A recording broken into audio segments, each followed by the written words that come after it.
அதிமுகவின் பொதுச் செயலாளராக ஒட்டுமொத்த தலைமையில் வீற்றிருக்கும் எடப்பாடி பழனிசாமி கட்சியை அரியணையில் ஏற்றும் முனைப்பில் வியூகங்களை வகுத்து வருகிறார். இதன் ஒரு பகுதியாக அவர் கையில் எடுத்திருக்கும் அஸ்திரம் கவனிக்க வைத்திருக்கிறது. அது என்ன அஸ்திரம்? பெருஞ்செய்தியாக பார்க்கலாம்.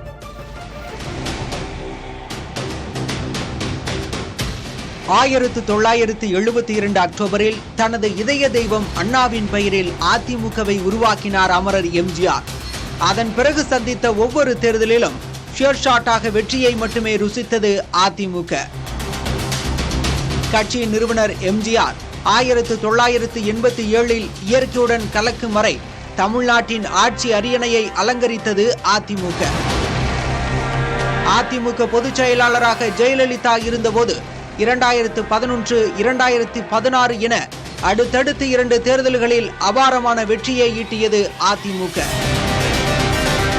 தமிழ்நாட்டில் எம்ஜிஆருக்கு பிறகு அடுத்தடுத்து 2 முறை கட்சியை ஆட்சி கட்டிலில் ஏற்றி வரலாற்று சாதனை படைத்தார் ஜெயலலிதா. இப்படியான பெரும் வரலாறு கொண்ட அதிமுகவின் பொதுச் செயலாளரான பழனிசாமி தாம் கட்சி பதவிக்கு வந்த பிறகு சொல்லும்படியான எந்த ஒரு வெற்றியையும் பதிவு செய்யவில்லை.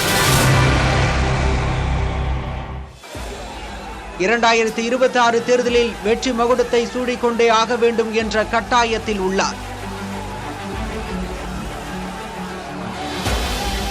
2026 அனைத்து இந்திய அண்ணா திராவிட முன்னேற்ற கழகம் பெரும்பான்மை இடங்களிலே வெற்றி பெறும். எங்க கூட்டணியும் பெரும்பான்மை இடங்களிலே வெற்றி பெறும். இதற்காகத்தான் அடுத்த ஆண்டு நடைபெறவுள்ள பேரவைத் தேர்தலுக்கு இப்போதே தமிழ்நாடு முழுவதும் சுற்றுப்பயணம் செய்து கொண்டிருக்கிறார். சமூக வலைதளங்களில் ஆக்டிவாக இருக்கிறார். இதையெல்லாம் கடந்து கட்சியை பலப்படுத்த வேண்டிய அவசியத்தை புரிந்து கொண்டுள்ளார் பழனிசாமி.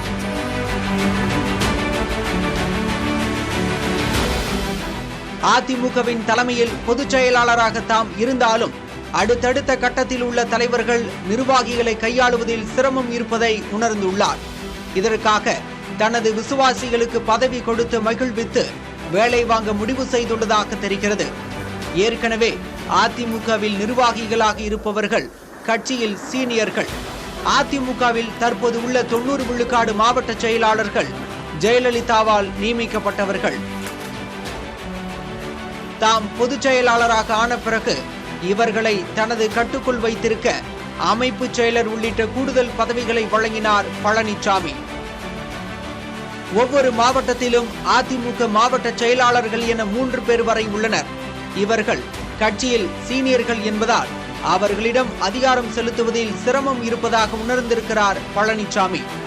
இந்த சீனியர்கள் பெரும்பாலும் களத்தில் இறங்கி வேலை செய்வது இல்லை என்றும் கட்சி கூட்டங்களில் பங்கேற்பது மட்டுமே கட்சி பணி என்று இருப்பதாகவும் புகார்களை எதிர்கொள்கிறார்.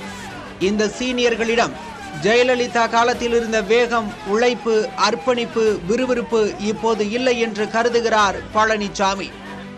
முந்தைய காலங்களில் தனது சகாக்களாக இருந்தவர்கள் மீது அதிகாரம் செலுத்தவும் வேலை வாங்கவும் பழனிசாமிக்கு தயக்கம் உள்ளது. இந்த நிலை அதிமுகவின் வளர்ச்சியை பாதிக்கும் என்பதால் ஒவ்வொரு மாவட்டத்திலும் கூடுதலாக 2 கட்சி மாவட்டங்களை உருவாக்குவதுதான் பழனிசாமியின் மாஸ்டர் பிளான். புதிதாக உருவாக்கப்படும் மாவட்டங்களில் தனது விசுவாசிகளை மாவட்ட செயலாளராக்கி பணிகளை வேகப்படுத்தலாம் என்பதுதான் திட்டம். மக்கள் செல்வாக்கு, பொருளாதார வசதி ஆகியவற்றின் அடிப்படையில் புதிய மாவட்ட செயலாளர்கள் தேர்வு இருக்கலாம் என அதிமுக வட்டாரங்கள் தெரிவிக்கின்றன.